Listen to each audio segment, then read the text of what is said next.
Hi everyone, welcome to Film Log update number 12. So yes, today we're back and covering most of the films I watched or rewatched during September and October 2021. So yes, these 2 months here, logging my thoughts, on a variety of films to open up many different potential talking points on loads of different films, and I always enjoy doing this every 2 months, and yeah, just a little bit into November now, and kind of. This should be up, as soon as possible, of course. But it's of course for September and October. And as always, what I do now is I kind of pick my favourite first watch of each month, and kind of crown the winners, of course, at the end of the video. And it's a really kind of enjoyable thing I added on doing this. I've really liked doing that, and just in general, always like doing this and kind of hearing your thoughts on a variety of different films. And informal, of course. The laptop is in front of me, and just simply reading off my diary and going through most of the films. We'll gloss over some, of course. Usually, I don't really mention the shorts, perhaps, and all this. Every single film, but yeah, most of the films we'll kind of briefly mention here, and I look forward to discussing these films and in the comments, and of course hearing your what you've been watching, of course, as well over this time, or just recently, the last week or so. Whatever you want to kind of do, feel free to leave your thoughts in the comments and discuss what you've been watching as well. So yes, we'll start off with early September, and this time around I just wanted to watch a film. I had the urge to watch this film again. Very particular film that I've seen a few times now, and of course. A film that usually I have, for example, as well. I have to put into context, kind of a plan every week or every 2 weeks actually as well. Sometimes just every single day. It's planned out. What to watch and rewatch, of course, and just what to continue with. Progress with. And this was very. I think it was the day before. Just had the urge to kind of put that in and just rewatch this film, and that is The Revenant, of course, with Leonardo DiCaprio and yes, Alejandro Gonzalez Inarritu, directing this film, and he is truly, to me, a legendary filmmaker, and I've seen 2 of his films now, and those films are, this and Birdman as well, and I'm not going to say which I prefer, but this film, what an achievement it is. It's just, I think it's gone up actually, even more. I believe I reviewed this film, back in 2018, and I gave it a very, very high score. I gave it, an extremely high score. But I think even then, I have actually increased my rating now, on this rewatch. And what can I say? Truly a spiritual experience. It's just so kind of. It's such a kind of comforting, peaceful film to watch, even though it's very violent and shocking and.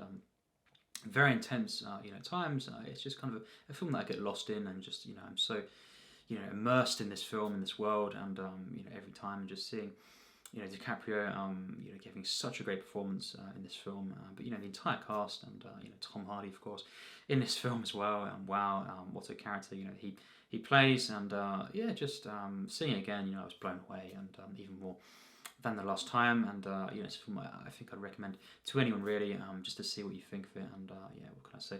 A great way to kind of start off really the month of September, and just had the urge to see this again, and it came out the other side once again, kind of uplifted, and truly, what an experience, very visceral experience, and it really is such an epic film, and I think Inarritu, he's just. I cannot wait to see, just every single film that he makes, going forward, and these 2 that I mentioned, this and Birdman, wow, some films, and this film, The Revenant, stunning achievement. So yes, a great way to kind of kickstart the month, really, and yes, the day after that I saw Spike Jonze's adaptation. So yes, a film that I'd heard many things about, and some like it, some don't. Of course, I like every film, but it's kind of it's a film that I'd been intrigued by, for some time, and once again I kind of I had the urge to just see this film. It's kind of a spur of the moment thing, and just putting it on, and just Nicolas Cage, of course, the main star here, and very different film to what I kind of imagined it would be, and I must say I did love this film. Really, I think a great film for me, and I wouldn't say it's a film that I loved every second of, but I think overall, great experience, very inspiring. The script, it's just immaculate, and I think really just getting in the mind of a writer of some kind. Just the way in which a writer would think in everyday life, and kind of how things can kind of perception, reality can kind of well, it's a very interesting film. I won't kind of spoil, but it's a film that I saw it and I was just very much moved by this film, and inspired, and just simply to kind of go out and do some writing or something, and just kind of create something. That's the kind of film I think this is. At least from my experience, you see it and you just kind of get in the mood to do something like that. Creative, and really a stunning film, really, and had a few parts I wasn't a big fan of, perhaps especially at first, I would say, a film that I really loved overall, and great performances, and a wonderful script. So yes, adaptation, and a first time watch, of course, for me, and just a film that I recommend to everyone. Who's kind of interesting seeing this, and yes. Next up is, of course, a rewatch, and just once again continuing, kind of going through Spielberg films, as I always do, and yes. Indiana Jones and the Temple of Doom. So yes, the kind of second film of the trilogy, and I'll say it now as well. I also, in this time, rewatched The Last Crusade, and just going through this trilogy. I'm not going to kind of rush into, once again, rewatching Crystal Skull, because I'm not, I'll say now, a massive fan of that film. I don't dislike it, I think we'll get to that. It's a film that I like, but it's not a film that's anywhere close for me to this original trilogy. But yes, I watched once again these films, and The Temple of Doom for me is a masterpiece. I've reviewed these films on the channel, and one of my, I would easily say one of my, reveal one of my top 5 film trilogies ever, and I think The Temple of Doom is a masterpiece for me, and The Last Crusade. Well, that's in my top 20 favourite films of all time, and I think I understand if some would say that is their favourite the trilogy, and you can kind of piece together my thoughts on these films if you look back over the channel, and I guess wait for the Spielberg ranking eventually when it comes. But yes, The Last Crusade, at least say it's up there with Raiders for me, and really. Rarely have I seen a film that's more kind of uplifting, just enjoyable and emotional as well. Actually, it's definitely the kind of the part of the trilogy that is the most emotional in that sense as well. You're seeing, of course, Sean Connery and Harrison Ford in the one film. You have the original Bond in that sense as well, who is essentially the kind of the father of Indiana Jones. In the kind of cinematic sense, and him actually playing the father. It's one of those films that is just I guess it all came together in that sense, and I just think it's one of the very best films ever made. And again, I've reviewed these films, and I always love watching these, and I think this trilogy, as I say, one of my very favourites, and I will do at some point video kind of listing my favourite kind of film trilogies in cinema history, and I must say, very, very close, at least, to my absolute favourite, and just very few, kind of top it for me. And yes, next up is a rewatch of a film that I saw many, many years ago. Last kind of watching this film, and I'd seen it, around 3 or 4 times before this, and always loved this film. And yes, that is The Green Mile, of course, Frank Darabont, and yes, of course, Tom Hanks. Once again, what a legend, and this film is often kind of acclaimed as one of the best films ever made, and I would agree. I really would. I think this is an absolute masterpiece, and I think seeing this film again, it really is a very, very moving film. Even the opening sequence, just from that moment, it's just constantly kind of involving, emotionally, and I think seeing this film, this epic film, once again, it truly was, very, very moving experience, and I just think I love everything about this film. Such a powerful film, of course, and the direction here is wonderful. My favourite kind of Darabont film is The Shawshank Redemption, but The Green Mile, once again, it's another masterpiece for me, and just a film that I cannot wait to kind of see again at some point as well, because it's been a few years since I'd seen it, as I say, and yes, just kind of rediscovering the film.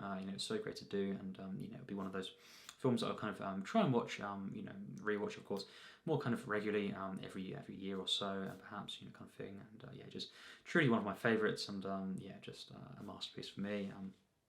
We'll kind of gloss over some films here, and yes, The Changeling from 1980, and starring, of course, George C. Scott, and yeah, it's a film that I was looking forward to, for George C. Scott, and it seemed interesting. This film, I'd heard about this film, a few times over the years, and yeah, just a horror film that I kind of just interested in seeing, and I must say, I kind of put it on, and I kind of started watching it, and I thought, it's kind of off to a decent start. It's kind of quite shocking, and you're kind of quite, haunting, this film at first, and it's one of those classic setups, and things happen.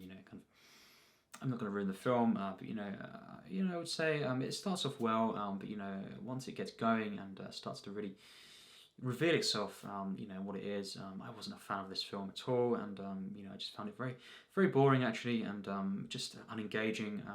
I would say, and yeah, it did start off disturbing, but in the end, it wasn't really a disturbing film. Just kind of laughable at times what was going on, and I just was not invested in this film. I've actually already forgotten some things that happened in the second half, purely because I wasn't really invested at all, and yeah, not a fan of this one.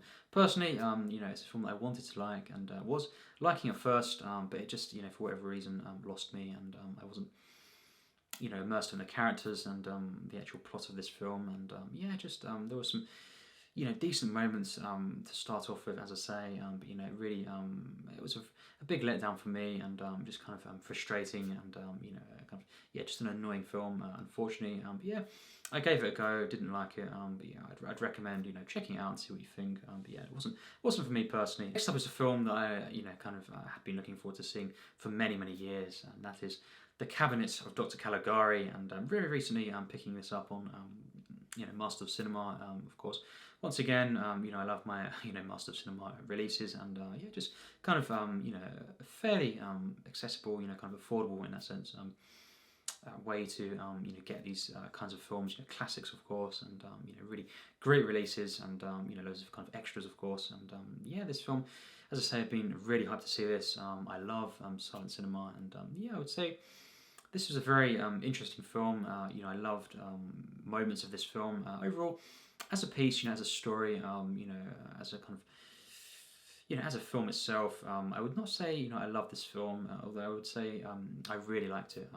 It's just not a film, for example, that I would count, among my favourite silent films. No, many more that I love a lot more than this, and yeah, just I would say it's a film of moments, and really atmospheric. The sets, just masterful, and I think the makeup and all this, and just the kind of the way in which things are revealed at first, but I wasn't a fan of some of the parts later on, and overall it was kind of flat at times. Overall, I really enjoyed it. I must say that just I did get a lot from this, and it was very inspiring, and really kind of definitely an enjoyable film, and very interesting and unique, but not a film that I loved overall. I would say that, but yeah, just a film of course I'd recommend everyone see, and I love just seeing any silent films. I always get something from them, and yeah, just this one was no exception, and just not one of my favourites. There are many more that I would take over this one personally. Yes. Next up is Fear Street. So the trilogy, of course, a lot of people have seen this trilogy. Netflix exclusive that was released this year. Very quickly. The films were released, and I saw this, of course. Yes, it was kind of a week apart. Every week I saw each instalment, of course, of this trilogy, and yes, 1994. Yeah, this trilogy. The consensus is, the second one, most of the time is considered the best. And yeah, I saw 1994, and I thought I really enjoyed that one. I was quite a big fan of that, and in fact, I loved a lot of aspects of this, and it was a really feel-good film, very disturbing and shocking. But I did love a lot of the lore and character moments, just the overall kind of nostalgic feel of this, and I thought overall a very good film for me. And then of course I saw 1978 Fear Street, the second part, and I thought, well, I definitely enjoyed that film, quite a bit once again, especially by the end of the film. I thought, definitely a step down for me. I wouldn't agree it's the best. In fact, it is my least favourite of this trilogy, although I did really enjoy it. It just wasn't anywhere near, for me, as engaging. The characters were nowhere near as good for me, and just some of the kind of I found some stretches were kind of flat, in the middle of the film, and just some film things that took me out of the film personally. But while I did enjoy this quite a bit. I think it's a good film. I think definitely not my favourite of the trilogy, and I just preferred 1994 in every regard to this. And then of course, finally I watched 1666. The week after that, and I must say, that film, for me, I did love, absolutely, and I thought that was the best for me actually of this trilogy. Really a very nice surprise. I thought certainly it would take quite a bit to kind of top the first one. For my overall enjoyment. As I say, I at times loved that film. I definitely really enjoyed it overall, and I think 1666 I think was the best, and I really love this film, and what a great way to kind of wrap up this trilogy. It's definitely the most kind of satisfying part of this trilogy, and overall this Fear Street trilogy was a very nice surprise. Most people have rated this kind of average, kind of critically and stuff. It's got decent ratings for the most part, but I did probably enjoyed it more than most, and it's a very nice surprise. I expected to probably enjoy this, but not as much as I did in the end. And as I say, the final kind of piece of this trilogy was the best, and in some ways, it really just uplifted me, and it was very, very satisfying, and I loved the ending act as well. Really loved this, and the different the characters that they kind of brought back, and different characters that were mainly in this film. This was a very nice surprise. As I say, the best being 1666, then 1994, and then of course 1978. For me personally. That's my ranking, and really nice surprise this trilogy, and yes. Of course, the film after the 1994 that I watched was once again another silent film, and this time around a Buster Keaton film that I'd never seen, and this was a nice surprise as well. I must say, for me, a masterpiece, and that is Seven Chances. Wow, what a film this was, and I think. Well, I do think this perhaps isn't the best Buster Keaton film. I think that is Sherlock Jr. Perhaps from what I've seen, of course. I've seen a few in the general, and all this. And I haven't seen I every single film that he made. But from what I've seen, I think Sherlock Jr. is probably the best. But I think this could be my favourite actually, and I just think it was so engaging, and it was a film that was over very quickly, and I wanted to see more, of course. But I loved. I love this film overall, and I think for me, certainly a film on my favourite films list, and it's not quite. I don't think it's quite as perhaps as perfect as Sherlock Jr. But for me, it could be my favourite. I was just so kind of immersed in this film. The action in this, the set pieces, and kind of. The narrative here, and how we have Buster. Well, I'm not going to ruin the film, but just a very simple plot that's set up in this film, and I think just the way in which Buster Keaton so creative in kind of delivering this as I say, very simple story. Kind of in the end, it's this epic kind of film, and what an unforgettable experience, and so inspiring to see. The visuals to this film, some of the best I've ever seen in a film. And just the set pieces, wow! And as I say, this and Sherlock Jr. For me are the two masterpieces that I've seen from Buster Keaton so far. Really, what a kind of filmmaker and actor, and all this. Just wow, really something else. And the kind of the big you should say kind of set piece in this film. It's just one of the best I've seen in a film ever. Yes, Seven Chances. What a film this was, and yes. Glossing over some films here, and next up of course I started and I finished as well actually the Oceans trilogy, of course all-star cast, Steven Soderbergh directing these films, and I have not really seen any of his films really, to be honest, until this, and of course Oceans 11 is a film that is very loved, you could say, and I saw this film. By the end of it, I thought what a kind of unforgettable film that was, and I loved it, I really did, and the characters, the actual, the plot and the way we got this series of heists, and you know, all kind of the villain, of course, as well. Andy Garcia playing the villain. You know, so entertaining, and you know, such a charming film. Big kind of team up film. You know, of all these different you know, actors that I love, and you know, just seeing the way the film, you know, kind of you know, kind of goes down in the final act as well, and you know, all the different moments, you know, the editing, the music, use of music. This film truly, you know, I think is a great one, and you know, I was kind of very very much looking forward to the sequels. But I'll say it now, I did not like the sequels. You know, I thought Ocean's 12, you know, I thought that was surely going to be the worst, because I just thought that was not for me. You know, I think it started off good. Definitely, you know, the first 30 or 40 minutes. It's a really good comedy. Although I was feeling it was very rushed and cobbled together. You know, personally, just the way they kind of you know, get back together again and all this. I'm not going to kind of specifically say all you know, different things for spoilers reasons, but you know, just it started to kind of really you know, go downhill, and some stuff, you know, I was quite baffled by, you know, in the last you know, kind of act of the film, and different things, you know, they do for it seems like, you know, comedy, of course, but you know, this film was just not enjoyable for me. So then, of course, you know, I kind of I gave it a few weeks in between, you know, kind of Ocean's 12 and 13. I thought, you know, we'll give it a few weeks, and hopefully, though, surely it's going to be better, you know, than 12. And you know, I was wrong. You know, I did not like 13. In fact, you know, in my personal opinion, of course, yeah, just you know, this film, Ocean's 13, was pretty bad, actually, pretty awful, and you know, I was not a fan of this at all in any way, really. And you know, I just, you know, I liked a few of the performances, but you know, that's about it. And you know, I was very shocked, you know, at some of this. You know, I think one of my least favorite films, actually, you know, that I've seen in the last few years. You know, it really is a massive disappointment, and I thought it'd be better perhaps than the second.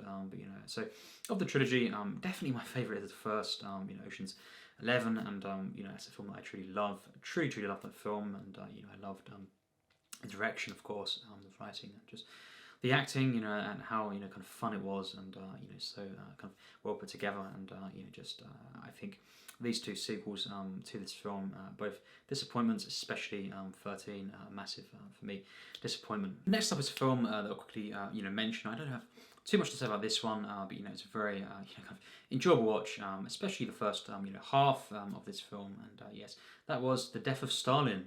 So yes, a very, you know, a great cast, of course, and you know, really kind of interesting film, and I think the first half, you know, and a bit, you know, I did love, and you know, I just thought it was so funny, and so kind of charming, and you know, very, you know, kind of you know, dark edge, you know, to the humour at times, and just a really effective film, you know, at first, and you know, I did love, you know, so many you know, kind of moments in this, and of course, Michael Palin is in this film as well. So great to see him, and yeah, just I think the second half did kind of go downhill, and you know, I just thought perhaps, you know, the comedy, especially in the final act, was not, you know, really all for me. It just wasn't. Just in the handling of a few things, perhaps a bit tasteless for me, and just wasn't. It just lacked, you know, that kind of charm, you know, for the first half, and wasn't as, you know, for me personally, you know, as you know, an effective comedy, as satire, and yeah, just I think the ending left me cold quite a bit. But you know, overall, a film that I definitely really enjoyed, and it was great to see, you know, political comedy, and just yeah, really entertaining film overall, and you know, I think definitely you know, one that I'd recommend seeing. A very interesting film, and you know, really I want to appreciate as well, and you know, and just you know, seeing a film that is very unique, and you know, kind of original. So yes, The Death of Stalin, and you know, just crossing over that, and yes. Next up is In the Line of Fire. Of course, Clint Eastwood once again, one of my favourite individuals in cinema, and you know, I'd seen bits of this film before, but I'd never actually seen this film all the way through, and of course, John Malkovich in this film as well. Wow, you know, I think. Perhaps, you know, the first you know, hour of this film, you know, I didn't flat out love, but you know, after that, you know, I absolutely loved the rest of the film, and you know, I think overall I did love this film because, you know, really once it, you know, kind of kicked in, you know, it was just an amazing film. So kind of the final act was so enthralling, and you know, John Malkovich, you know, was masterful in this film throughout, and Clint Eastwood was amazing in this film, and yeah, really a great plot, which I won't kind of get into because it could spoil the film for you as well. In essence, just describing this, but go into this film and just watch this film. I recommend it, and yeah, really, I guess most people have seen this film perhaps before, but yes, in the line of five for me, one that I really I did by the end of it at least love this film, and really just kind of so kind of on edge, this film, and constantly kind of thrilling in the second half, especially, and to that climax, which was just unforgettable. So yes, film that I had a great time watching.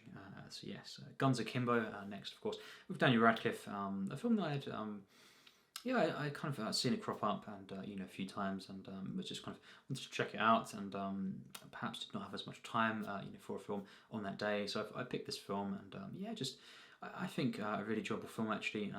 Really fun, kind of unique at times. A pretty bizarre film. I must say. But it was a comedy action film that I enjoyed, and I really enjoyed this film actually. And Daniel Radcliffe was very very enjoyable in this film, and just a nice film to watch, and really kind of interesting and creative film.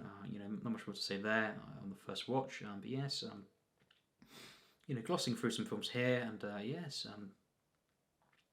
Next up is Rush Hour. A film that I'd seen, many bits of this film before, but I'd never seen it all the way through actually. Once again, so yes, Jackie Chan of course, and Chris Tucker. So yes, these two team up, and this film is a great one for me. I loved it, and I just think what a kind of enjoyable film this is. These two, one of the kind of most enjoyable team ups really in this kind of film, really.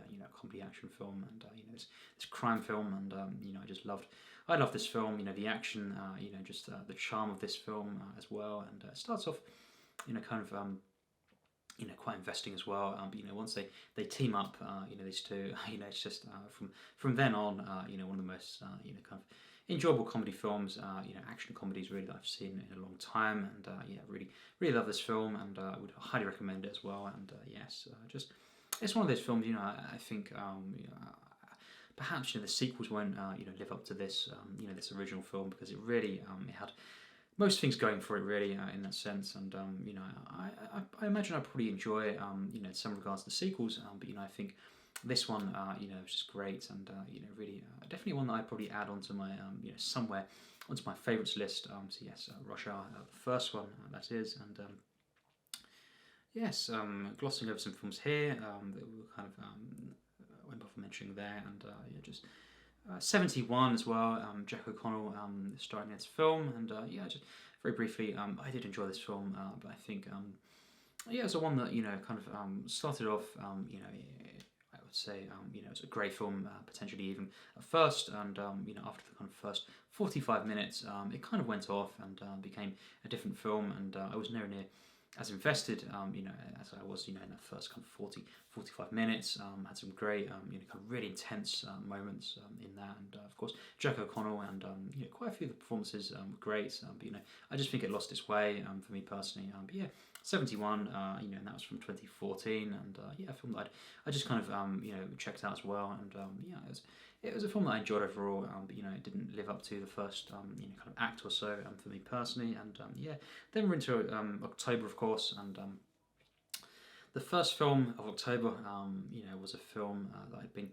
Now this is a film that I've been wanting to see for many many years, and couldn't believe I hadn't seen this film, and some will be shocked actually that I haven't seen this film, because it's a very very kind of loved classic film that is always talked about, and that is of course To Kill a Mockingbird with Gregory Peck, and wow, this film truly blew me away, and of course a film about racial inequalities and injustice, and it's a film that really is so powerful, in the way it kind of deals with this, and just it really is a stunning film, and for me an absolute masterpiece, and I must say instantly kind of made it onto my favourite films list, and pretty high on that list, and I must say, and just a film that I'd recommend everyone see, and really so powerful, and I just think I loved every single thing about this film, and really just Gregory Peck, of course, winning the Oscar for this film, and just a well-deserved win, of course, and I'd seen a few clips here and there,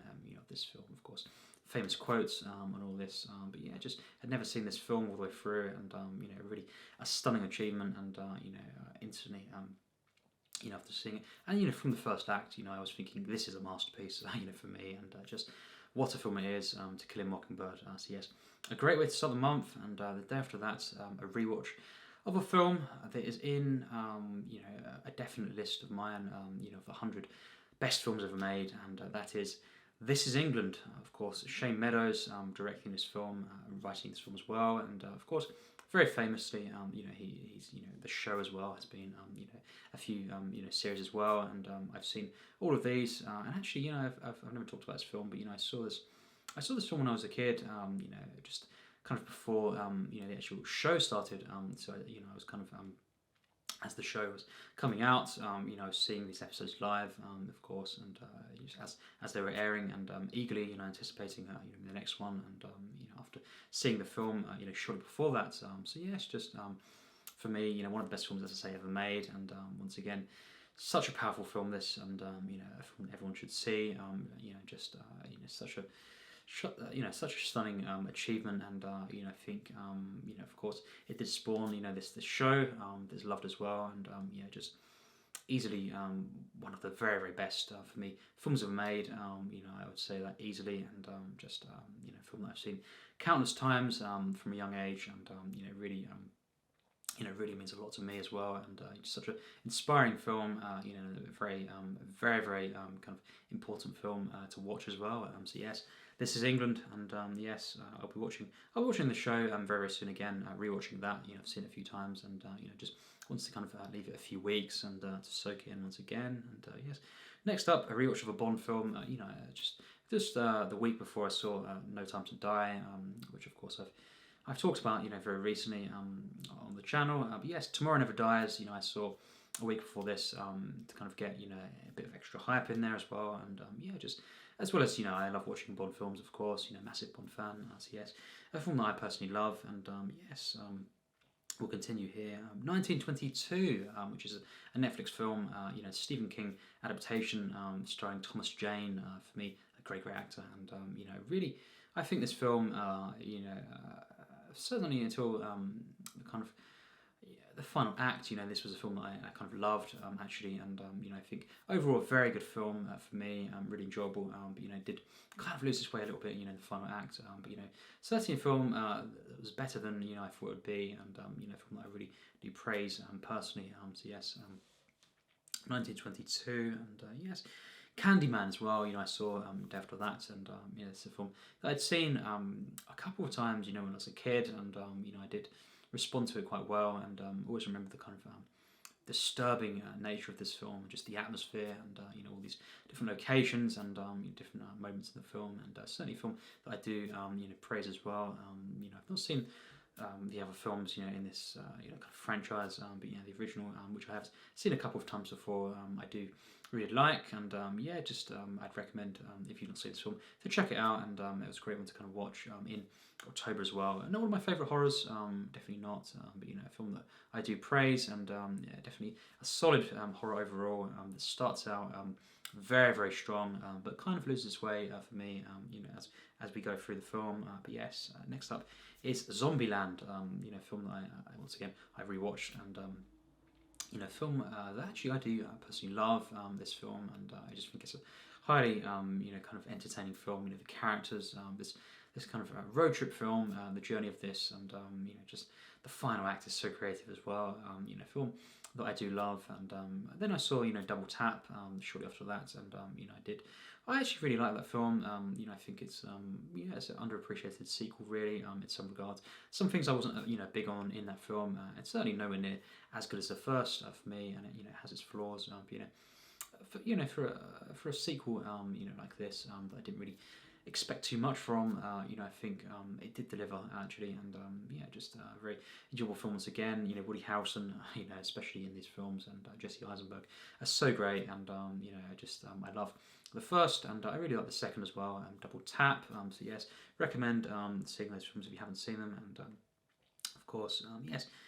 On that same kind of you know, week, you know, I went to see No Time to Die, and yeah, I'll quickly mention now, you know, the plans it's listed on Amazon, and stuff, all this as releasing, 4K, Blu-ray, etc.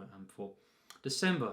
So I think I'll wait actually until it comes out on Blu-ray again, just to see the film again, and then from then it'll be the review and just adding to the ranking. So the ranking probably won't come this year, I must say now, but that was kind of I wasn't sure if that was going to definitely be the case. Certainly after seeing the film, because it kind of threw me off, and I thought I have to see that again, just to get an exact rating. Perhaps I don't want to do a review without giving a rating and all this, and just to add it to the ranking and just kind of gauge my thoughts, on this, on the entire film. I really need to see it again, and I thought I simply, honestly don't want to kind of waste money, kind of seeing it again at the cinema, because I'm quite far as well from a cinema. In the middle of nowhere, really. But yeah, just seeing it again, then picking up the Blu-ray, at Christmas. I thought I'll just wait until physical media and kind of it gets a release, and then I could see it, as many times as I want, and review it and all this. And I'm not in any rush, actually, in the next week or so to actually go and see it anyway. So I wasn't a big fan of the film, as I've said in that review. I think. I did like it overall as a film, but I think I was very, very disappointed with this. And as I say, in my review, my kind of initial thoughts, it wasn't a review. In that video, I did say, of course, I'm a massive Bond fan. Anyone could check the channel out and see that. But yeah, just it wasn't a film that really did it for me. And since seeing it, it's kind of.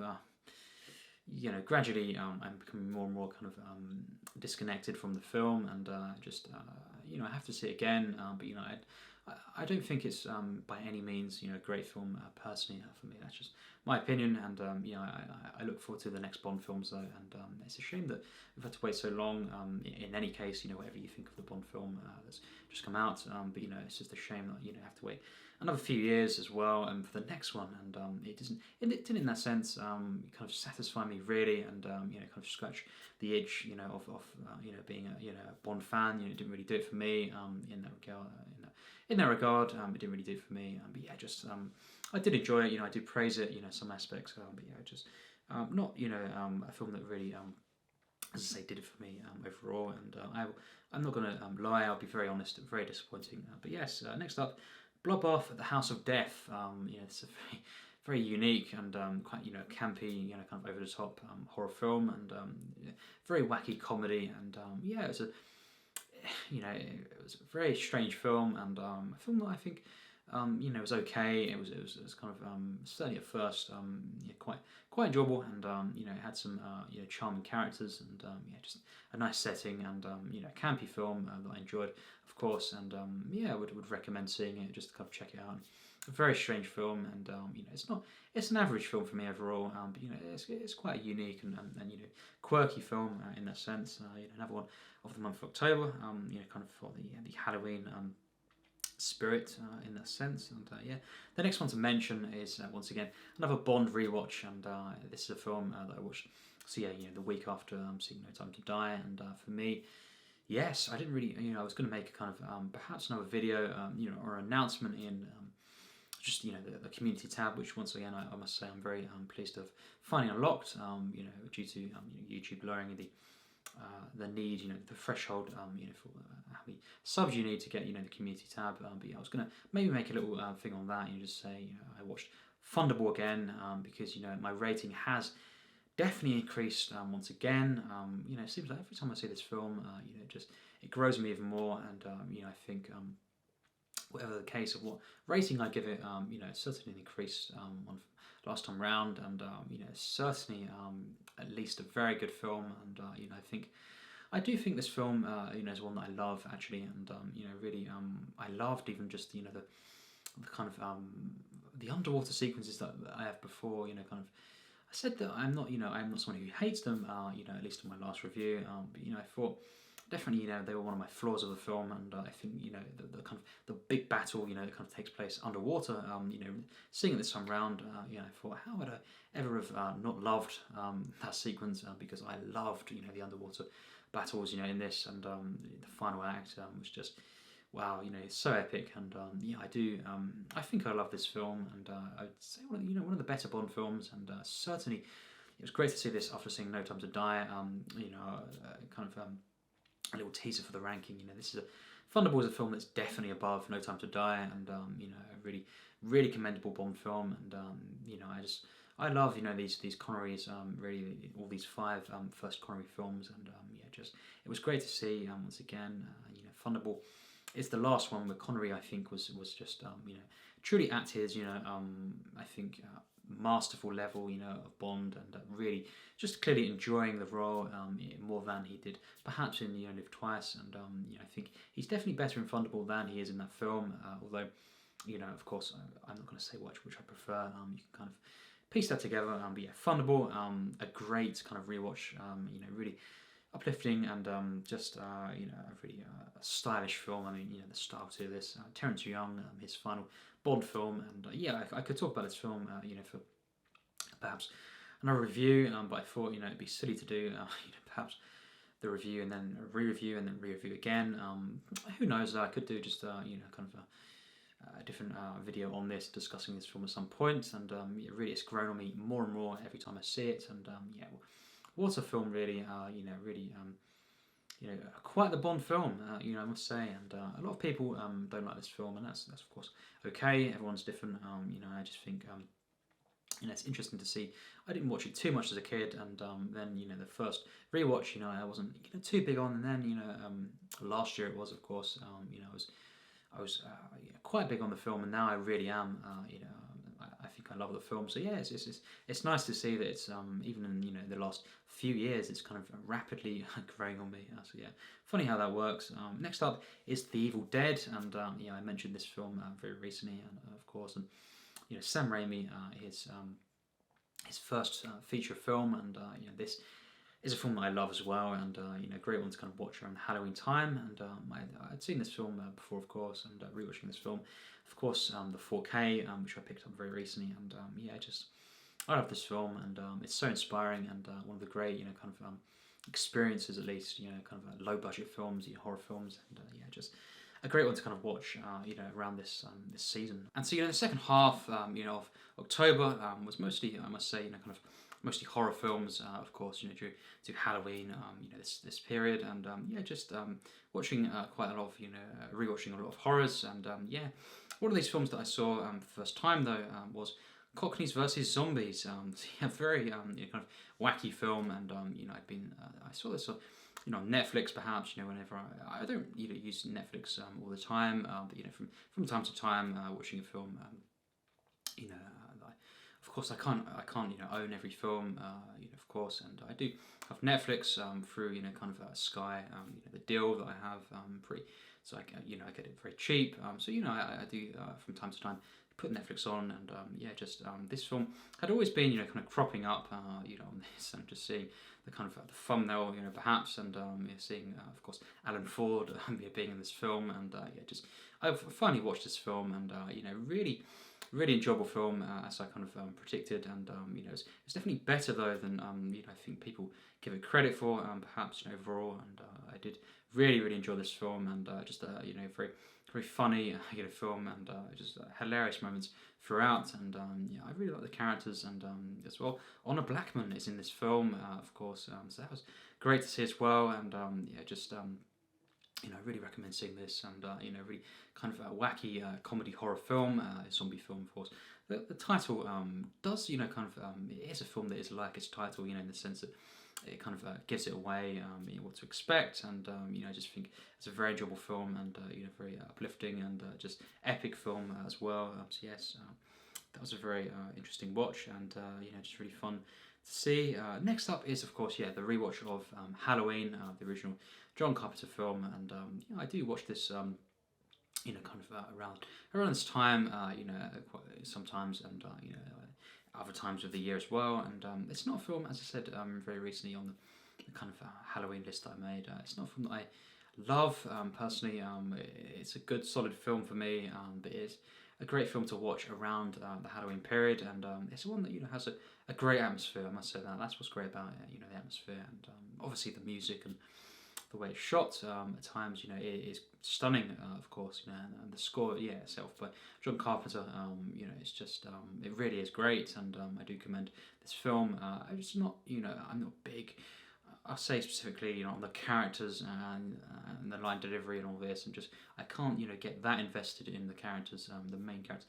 Donald Pleasance, as Loomis, I do really enjoy, but I think most of the rest of the characters, for me, just aren't, that interesting. They're quite bland. Some of the line delivery and stuff, it just really isn't, it doesn't work for me really. It's not very investing, and I just think different main kind of characters just aren't great for me. But I do commend the film, of course, in several places, and I've watched it many times. As a kid as well. Michael Myers was, as a kid, it was great to see this character, of course, and I was very much quite frightened by the film, and I have seen some of the sequels, which I'll mention now. I rewatched as well. Started going through. I wanted to kind of start going through these films, and because it's always been, at least for many years, just me rewatching the first from time to time, and then Halloween 2. I'd never seen this before. Actually, I've seen H2O and quite a few of the films, but I've not seen Halloween 2, and as well Season of the Witch, which I watched the other day, and these two I watched for the first time after seeing Halloween, and rewatching that. And I think Halloween 2, I did enjoy actually. That was a pretty solid film, and I think the kills in that film, for example, were very kind of shocking, and I liked different moments in the neighborhood and stuff, and I didn't love the film. It's definitely not as good as the first film as well. The first one's a lot better. I think the second is okay, but it's enjoyable. And Season of the Witch, though, was not enjoyable for me, and I think I'd never seen this film, and I didn't really know what to expect. But I went in and I thought, this could be really good. Who knows? And I just kind of put it on, and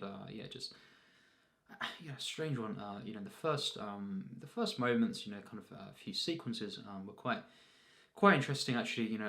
At the hospital and all this. I think definitely very interesting, and I did enjoy it at first to an extent.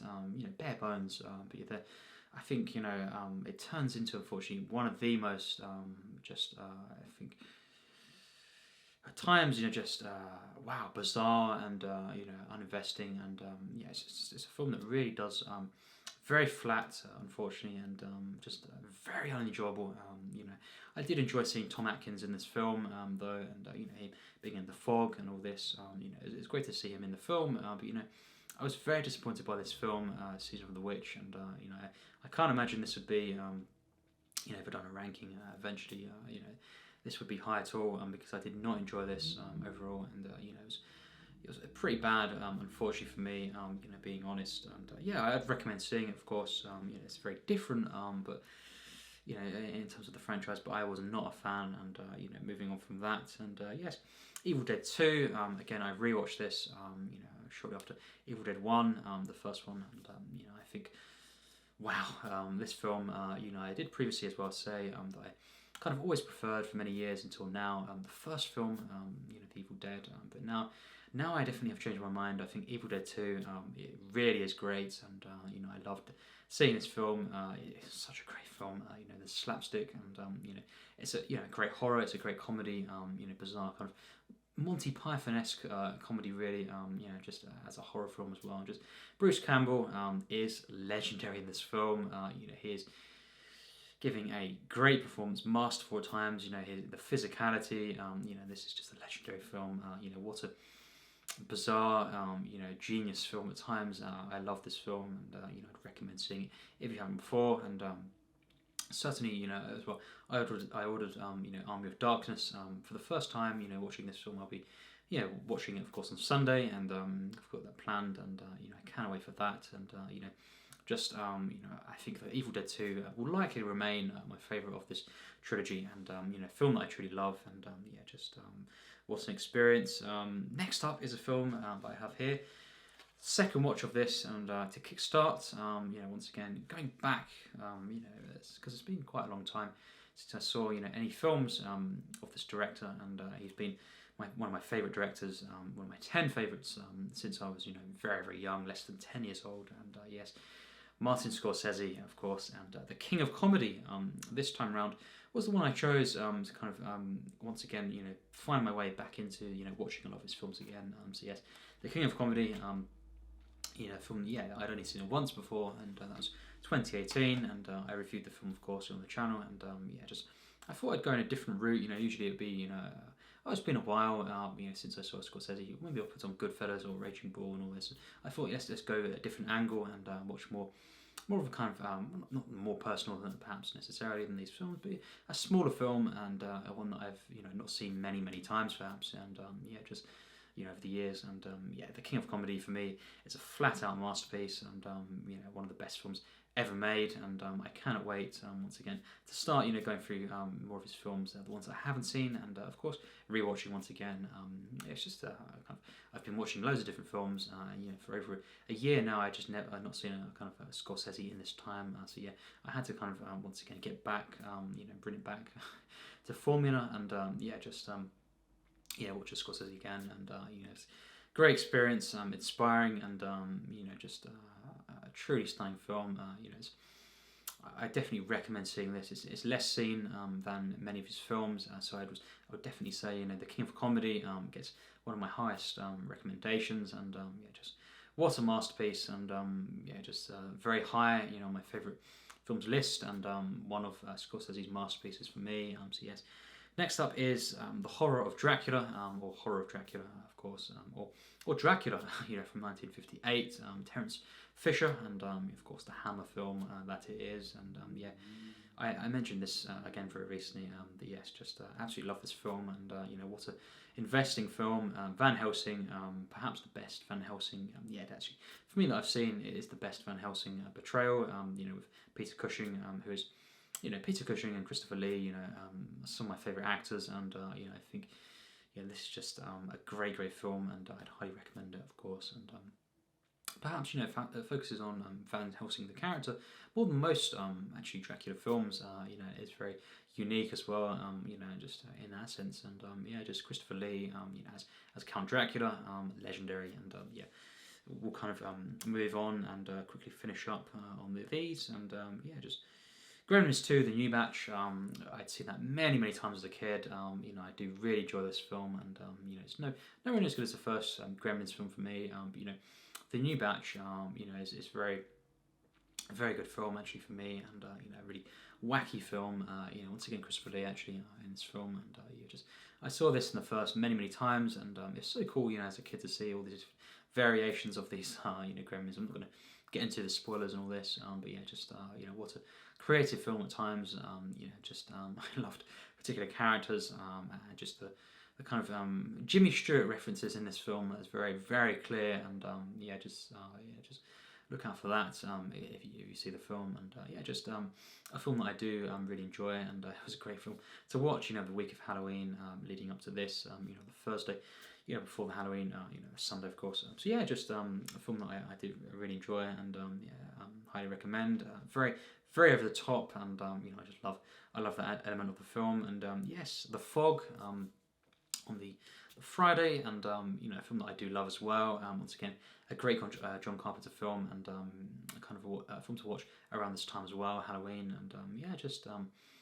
definitely a great film that I think is underrated actually, and next up, the day after that, ended the John Carpenter spree, around this time with The Thing, and a film that for me, and I could review this film eventually, I must say, perhaps I will, but I think for now, one of the best films ever made, and again, I did talk about this film a little bit very recently, for that list I done, but yes, The Thing, for me, I'm not going to ruin the ranking, that's all I'll say for John Carpenter, but this film is a masterpiece to me, no contest, hands down a masterpiece, and one of the best films ever made, full stop.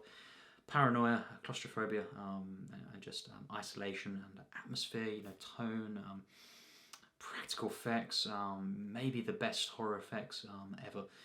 It's a contender at least, and some of the most shocking and gross imagery in any film ever. Kurt Russell in this film as well. It's just I think for me at its best, and this is a film. Of course, when it was released, as we all know, did not kind of wasn't a hit in that sense, and for me, I've always loved this film. I saw it very young actually, and just always kind of been obsessed with this film. Very fascinated by this, and it's a very unique masterwork by John Carpenter, and as I say, not just one of the best horrors. I'm not going to say it's in my top 10. You have to wait and see. But just simply one of the best films ever made, as I say. And the final film of October was Sleepy Hollow, of course, on Halloween itself, and a great experience. I thought this would be a great one to watch on the actual day of Halloween, and just the atmosphere, the gothic nature. Tim Burton, Johnny Depp, all this. Of course, it's a recipe for a great Halloween day, and I absolutely love this film. Actually, it is a masterpiece for me as well. Yes, and, I did review that film ages back now, and of course, I do think it's a masterpiece, and one of my favourite Tim Burton films. Actually, very underappreciated, and I would put it very, very high, on the ranking personally. So now we get to the favourite first watches of each month. Of course, now I've gone through all of these films, or most of them, of course, and yes. For September, I must pick Seven Chances by Buster Keaton. This film blew me away, and I just think it's just one of these things. Going through a Chaplin film, set of films, or Buster Keaton, or Murnau. Just seeing these silent masters. It's just magical. It really, really is, and I just think it's so great. I've got my mind going over them.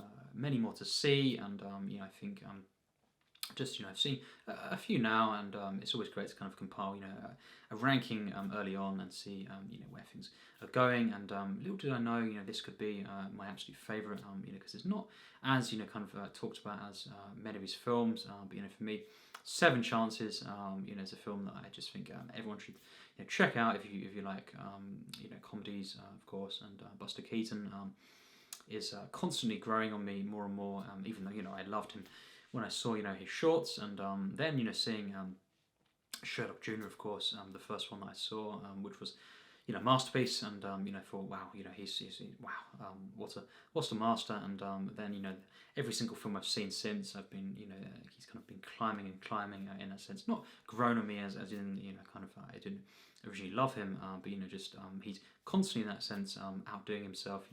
I watch a film and it's just wow, this is this good, just even better than this film that I'd already just seen and loved. So yes, that's what I'm trying to say there. But yeah, just as I say, Sherlock Jr. Is probably his best film.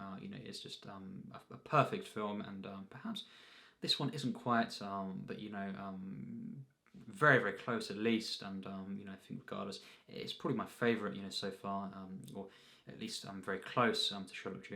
And I have to think on that. But yeah, just for me, it's a film that is full of genius, full of charm, magic, and it really is one of the most immersive, comedy films, action, kind of films ever made. And yes, Seven Chances for September and October. Again, no surprise to many will be To Kill a Mockingbird. An absolute masterpiece, and one of the very best films ever made. And just the messages, the power, and the simplicity of this film as well.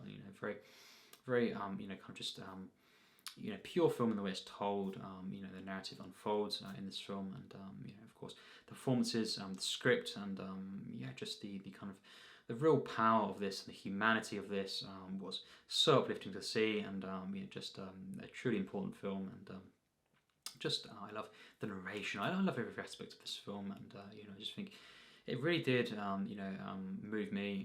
There's tears in my eyes, and I was just so kind of blown away by this film, and it really is. I agree. One of the best films ever made. It's often put on, for example, lists, here and there, and just I would agree. It's just a film that I can't believe it's took me this long to see. Many years ago, I was about to see it, and then I saw a different film, and I'm glad that I kind of waited though. To kind of see this film on Blu-ray perhaps, and yeah, just kind of sit down and kind of really just get comfortable and just watch this film, let it unfold, and yeah, just just a masterpiece for me, and easily the best first watch for me of October, and so yeah, Seven Chances and To Kill a Mockingbird, of course, for my favourite first watches of September and October 2021. So yes, both masterpieces, both films that I'd recommend so much, and yeah, just what can I say? Both have been added to my favourite films list, and yeah, just been a great kind of time once again for me watching films and rewatching, of course, some of my favourites, including, of course, the Indiana Jones trilogy. Go through the rest of them, and just great memories of seeing these films already, and some disappointments definitely in there as well. The obvious one being, kind of, No Time to Die. But yeah, just yeah, it's been a great month, 2 months overall, and yeah, just a great kind of overall time of me watching films. What do you think? Of the films I've mentioned, and of course, more importantly, what did you watch? Let's kind of create this dialogue, and yeah, just continue discussions in the comments, and let's kind of what did you watch the last kind of week or so, or the last 2 months, as I've done. Kind of feel free to kind of talk about any kind of length of a period of time where you've kind of what you've been watching. Of course, do you log your watches, or perhaps not? All this can be discussed in the comments, and yeah, just to continue our discussions on the channel. So yes, it's been great to do this, and once again, some great films I've been watching, and I hope you have as well. So yes, as always, take care, and thanks for watching.